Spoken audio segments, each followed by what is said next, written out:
حضرت ابراہیم علیہ السلام کے پاس تشریف لائے اور حضرت ابراہیم کے استفسار پر انہوں نے بیان فرمایا۔ سورہ ہود کی آیت نمبر 74 تا 76 میں قرآن کے الفاظ ہیں، جب ابراہیم کا ڈر اور خوف جاتا رہا اور انہیں خوشخبری بھی مل گئی تو وہ قوم لوط کے بارے میں بحث کرنے لگے۔ بے شک ابراہیم بردبار، نرم دل اور اللہ کی طرف رجوع کرنے والے تھے۔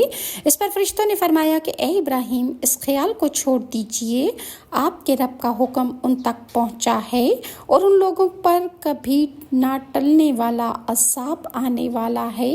حضرت سعدی فرماتے ہیں کہ فرشتے حضرت ابراہیم سے ملاقات کے بعد حضرت لوط کی بستی میں پہنچے اور دوپہر کے وقت وہاں داخل ہوئے۔ جب وہ صدوم شہر میں پہنچے تو ان کی حضرت لوط علیہ السلام کی صاحبزادی سے ملاقات ہو گئی جو وہاں پانی بھرنے پہنچی تھی۔ فرشتوں نے لڑکی سے پوچھا،